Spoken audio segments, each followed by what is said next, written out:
Olá, colegas do nono ano, nossa aula aqui de matemática. Deixa eu só ajeitar isso aqui para nossa aula hoje.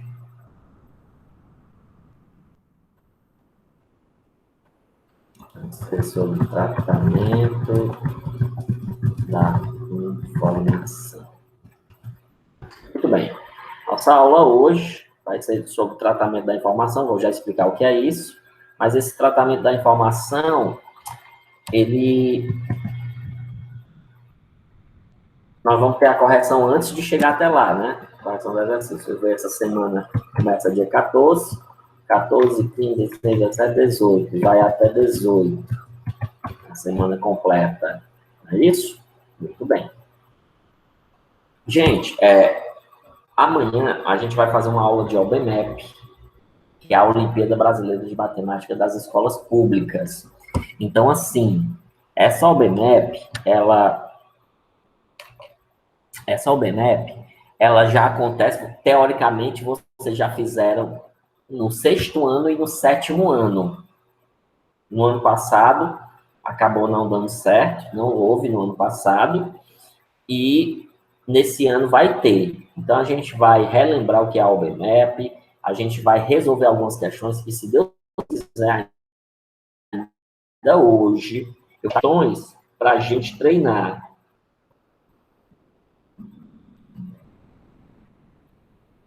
Questões para a gente treinar, beleza? Então, antes de começar, nossa frase, motivação. Eu trouxe essa palavra para a gente falar um pouco aqui de motivação. A motivação é aquilo que nos dá gás, nos anima para fazer algo, né? Essa motivação, por exemplo, pode ser um dinheiro, pode ser uma frase, essa motivação pode ser os seus sonhos, as suas ambições, né? Pode ser uma ameaça de pizza, seu pai dizer assim, olha, se tu não passar, tu vai tomar uma pizza. Pode ser isso também, né? Tipo assim, eu te digo assim, ô colega, limpe aqui a minha casa. Aí você diz, eu não. Aí eu digo assim, pois eu te dou aqui R$100 para tu limpar a casa. Opa, é outra coisa. Aí tu vai lá e limpa a casa, quer dizer, tu foi motivado, né? O problema aqui, que a gente vai trazer a motivação para falar hoje, é que nós esperamos que essa motivação venha das outras pessoas. A gente quer, por exemplo, no caso da escola em particular, a gente quer que o professor nos motive. O professor nos motive. A gente quer que os pais nos motivem a estudar. E nem sempre é assim. É claro que é bom, é interessante, né? Por exemplo, eu digo para o meu filho, se você tirar nota baixa, eu vou ter que tirar o celular de você. Então, aí ele ganha uma motivação. Ou então eu digo, muitas vezes, meu filho, se você conseguir tirar uma nota boa, eu vou te pagar um bom lanche.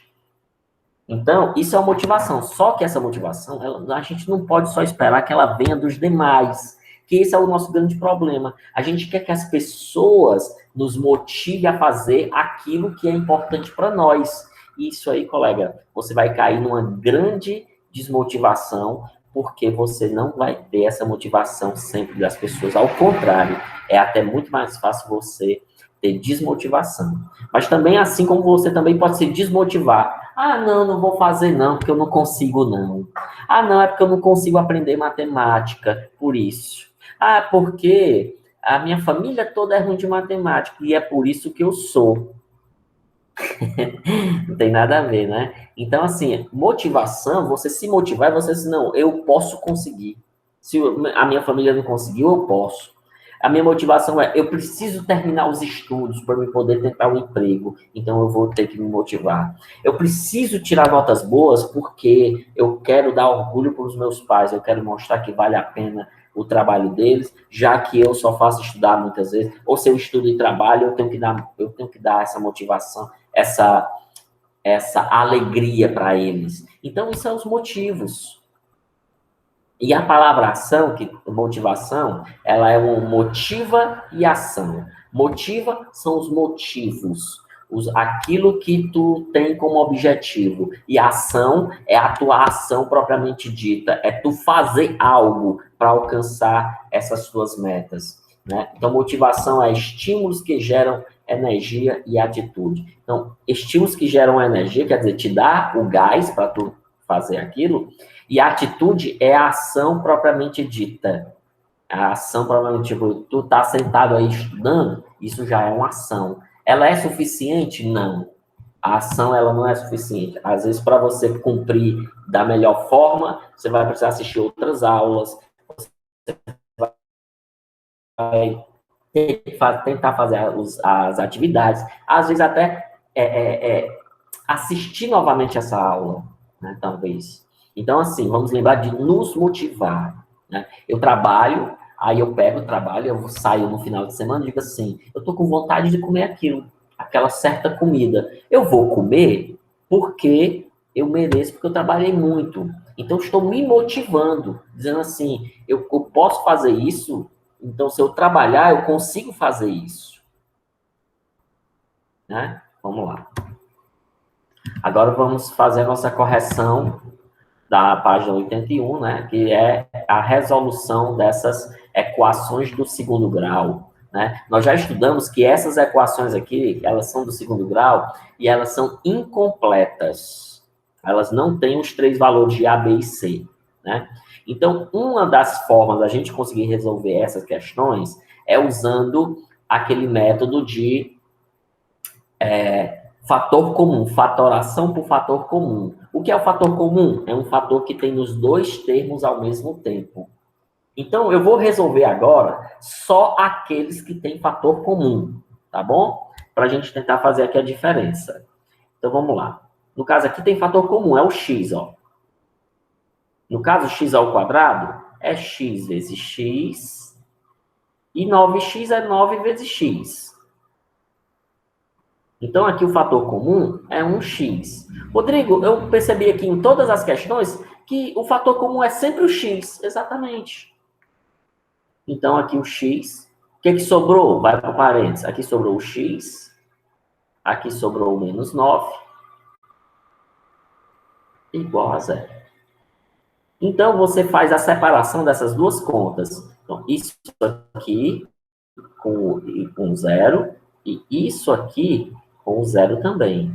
Então, você separa essas duas contas. Então, x igual a zero é uma conta. Inclusive, não tem mais aqui o que fazer, que já é considerado uma solução dessa equação. E aí, do outro lado, fica x menos 9 igual a zero.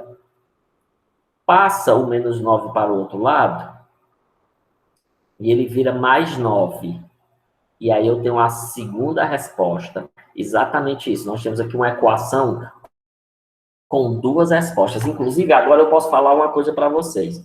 Como essas equações são do segundo grau, então essas equações elas podem ter duas respostas, elas podem ter uma resposta, ou podem nem ter resposta. Existe equação que não tem resposta, que não tem como chegar num valor. Não existe. Ser do segundo grau é poder ter duas soluções, duas respostas. No caso, se a equação ela fosse do terceiro grau, ela poderia ter três respostas. Se uma equação do quinto grau, ela poderia ter 5 respostas. Entendeu? Vamos lá aqui. Então, fica isso aqui. Agora nós vamos pular para a letra D. Né? Então, se vocês entenderam a letra A, aqui eu tenho o x, que é o fator comum.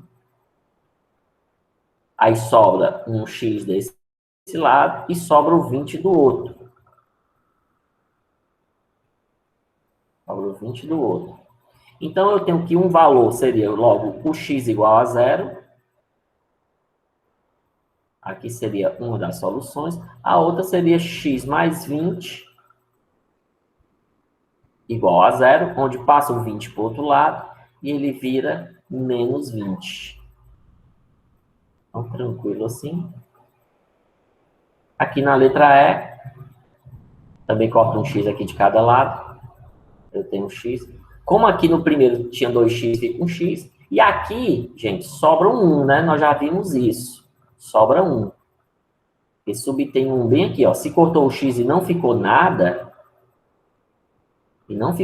então subtém 1. Então, eu tenho que x é igual a zero.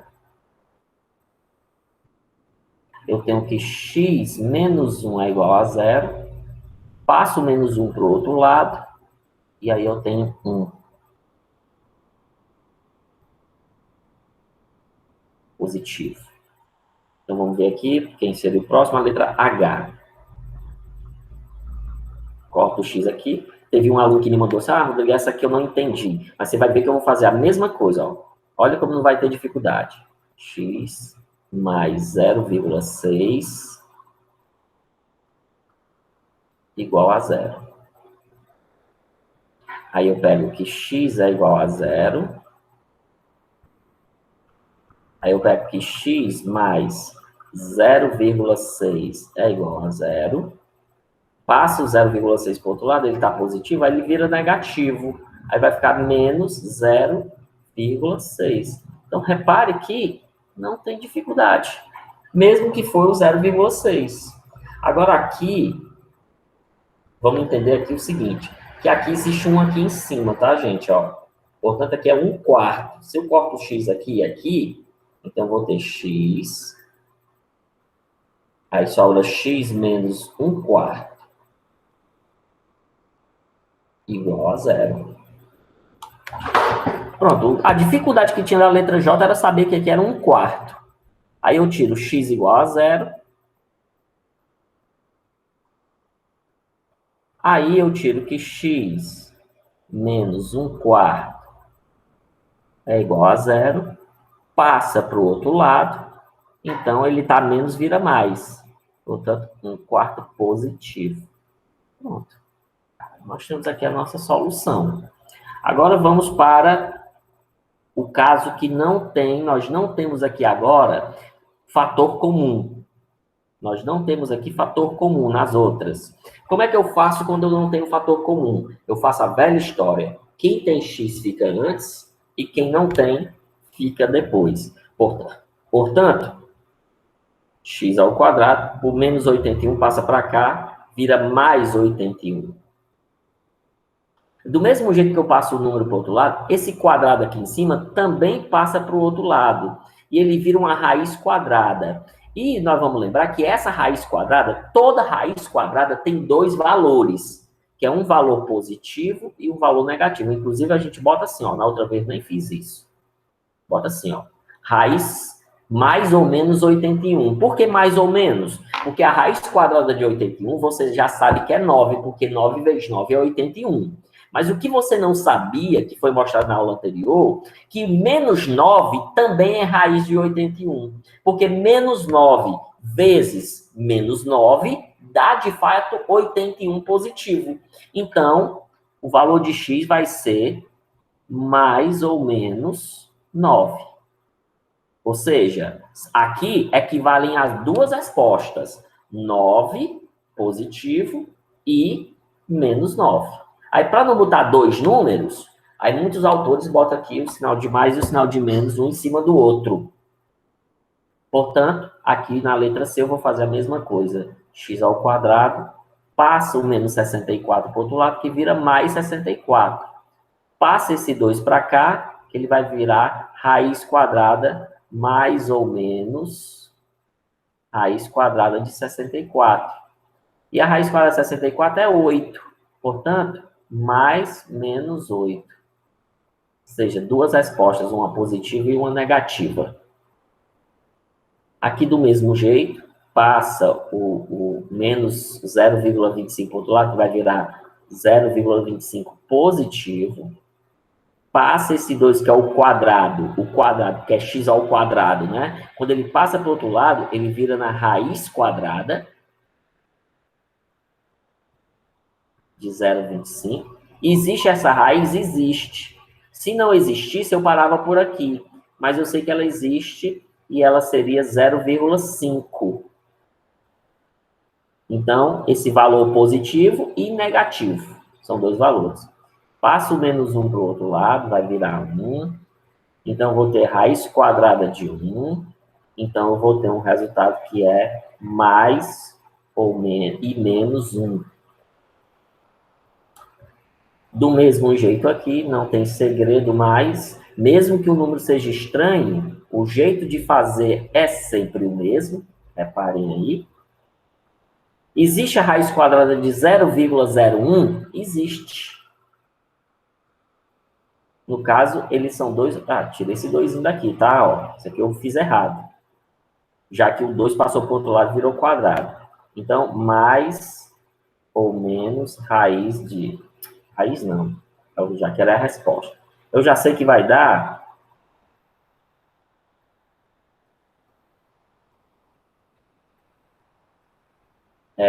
0,1. É a resposta.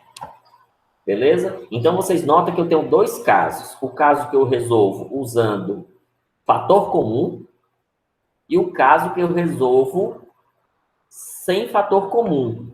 No caso, gente, nós temos aqui as equações incompletas. Nós já estudamos o que era uma equação completa. Incompletas. Rodrigo, e como é que você resolve uma equação de segundo grau completa? Aí é trabalho, meu amigo. Isso aí com certeza é só para gosto. Tem condição de aprender agora, não. Por enquanto, só as equações incompletas. Gente, a partir de agora, aqui vocês pausam, né, para fazer e tal. A partir de agora, a gente vai falar de tratamento da informação. O que é isso? Tratamento da informação é o estudo de gráficos e tabelas. Então, você olhar para uma tabela e conseguir extrair informações dessa tabela. Certo? Ou você vê um gráfico e conseguir extrair informações desse gráfico. Isso é o tratamento da informação. É quando eu consigo fazer uma leitura de tabelas e gráficos. Nesse caso, eu trouxe um exemplo de uma tabela. Aí eu vou passar uma atividade que vai ter tabela e gráfico. Para vocês tentarem fazer. Então, ó, tem um quadro aqui, tem uma tabela, ele vai me perguntar. Esse quadro está dividido em 3 colunas. Lembre-se que a coluna é a linha em pé. É como se você lembrasse da coluna da sua casa. Sustentação da sua casa. A coluna em pé. E a linha é deitado, como todo mundo conhece uma linha. Não é novidade aqui eu falar de linha. Então, gente, esse quadro está dividido em 3 colunas. Que informação corresponde a cada coluna? Então, veja bem, eu tenho aqui 3 colunas de fato, tá claro? Eu tenho muitas linhas, mas eu só tenho 3 colunas. Então, na primeira coluna eu tenho o ano. O ano. Nesse caso aqui, gente, deixa eu explicar essa situação aqui. Essa é uma tabela. Essa tabela, ela foi criada para dizer quem era o país e era sobre a Copa do Mundo. Tá certo? Essa tabela aqui foi criada sobre a Copa do Mundo. Eu não coloquei aqui o título, mas toda tabela tem que ter um título. Desculpa aí, eu acabei esquecendo. E eu esqueci de 2 informações muito importantes que toda tabela tem que ter. E eu não estou vendo aqui que eu não coloquei, infelizmente esqueci. Então, o título dessa tabela é os campeões da Copa do Mundo, que pega desde 1930 até 2018. Os campeões da Copa do Mundo. E aí nós temos o ano que aconteceram as Copas. Aí nós temos o país sede. Qual foi o país que sediou essa Copa? E nós temos o campeão dessa Copa. Por exemplo, em 1930, o país sede foi o Uruguai. Quer dizer que a Copa do Mundo aconteceu lá no Uruguai. E quem ganhou essa Copa foi o próprio Uruguai. Então, esse quadro está dividido em 3 colunas. Que informação corresponde a cada coluna? Então, na primeira coluna é o ano. Na segunda, o ano que aconteceu as Copas. Na segunda coluna do meio, nós temos o país que sediou a Copa. E na terceira coluna, nós temos o campeão dessas respectivas Copas do Mundo. Fonte é a origem dos dados pesquisados. Qual é a fonte de dados apresentada no quadro da página anterior? No caso é que eu tirei de um livro, aí a questão ficou numa página depois. Então, gente, também foi outro erro que eu também coloquei aqui. Eu não coloquei a fonte. Normalmente a fonte é aqui embaixo. A fonte. E o título, normalmente, é aqui em cima. Então, eu esqueci de colocar essas 2 coisas. Todo gráfico, toda tabela tem que ter um título, para a gente entender do que se trata aquele assunto. e tem que ter uma fonte. O que é essa fonte? A fonte é da onde eu fui buscar essas informações. Em que site, em que livro, em que vídeo, em que revista, onde eu tirei essas informações. No caso, eu me lembro que esse gráfico foi tirado das informações, foi da FIFA. Só tinha assim, FIFA, fonte FIFA, ou seja, da Federação Internacional de Futebol, né? Ou seja, a fonte é da onde eu fui buscar essas informações. É muito importante todo gráfico também ter a sua fonte, porque a fonte dá credibilidade a essas informações. Porque eu poderia ter inventado tudo isso. Eu poderia ter inventado tudo isso. Então, se eu quiser saber se essa pessoa ela inventou, se ela mentiu, eu vou procurar nesta fonte que ela me indicou. Eu vou lá nessa fonte que foi indicada. Poderia ser se for falso também, verdade, né? Mas eu posso pesquisar a FIFA e as federações e a Copa do Mundo, posso pesquisar inclusive outros lugares e confirmar se o que está nessa tabela é verdadeiro ou é falso. Mas todo gráfico tem que ter título, eu botei título ali, ficou com U, né? Título e fonte. Aí aqui nós temos aqui quantas vezes de 1930 a 2018 o campeão mundial de futebol foi o Brasil. Quantas vezes o Brasil foi campeão mundial? Então eu vou olhar, obviamente, nesta coluna e vou olhar quantas vezes o Brasil aparece. Então eu tenho uma em 1958, eu tenho duas em 62, eu tenho três em 70, eu tenho 4 em 1994, que foi uma grande Copa do Mundo, foi muito bom essa Copa aqui, eu acompanhei, e teve essa em 2002. Então, o Brasil, ele foi campeão 4 vezes. E assim eu responderia cada item, que já está respondido, mas eu responderia cada item também dessa forma, contando quantas vezes na coluna, obviamente, na coluna de campeão. E aí ele pergunta, de acordo com os dados, quantos países conseguiram conquistar o campeonato no ano em que cada um deles foi sede da Copa? Aqui já está dizendo a resposta 6. Ou seja, quantos países foi sede da Copa e também ganharam? Então nós temos aqui, o lado de cara, ó. O Uruguai foi sede campeão, a Itália, 2, aqui já encontrei 2. Deixa eu ver se eu encontro mais. 3, aqui a Inglaterra, 4 aqui a Alemanha, a Argentina aqui, 5. Quem mais aqui? Eu estou deixando aqui 6, em 98 a França. Né? Então tem 6. 6 países, 6 anos, 6 vezes, e que o país que era sede também foi o campeão. Tá vendo, gente? Ó, essas informações que estão sendo me perguntadas, eu estou conseguindo ler na tabela. Tá vendo? Isso é a leitura que a gente diz. Leitura de gráfico, leitura de tabela. Nesse caso aqui só tem uma tabela. Qual foi o país sede da Copa de 2018? Então está claro aqui que o país sede foi a Rússia. Né? Então, assim, temos esse exercício da página 83, todas as questões que tem lá. Você, para responder essa página 83, você vai ter que olhar na página 82, e eu acho que na página 81 também, tem que voltar essas duas páginas para estar respondendo, porque é lá que tem um gráfico e a tabela para você olhar. Tá bom, pessoal? Então, façam aí. Amanhã, se Deus quiser, aula de OBMAP. Eu não sei se eu vou fazer só aula de OBMAP, ou se eu ainda vou dar aula também até de Matemática 2, corrigir esse exercício. Vou ver ainda aí, tá bom? Então, é só isso por hoje. E até breve.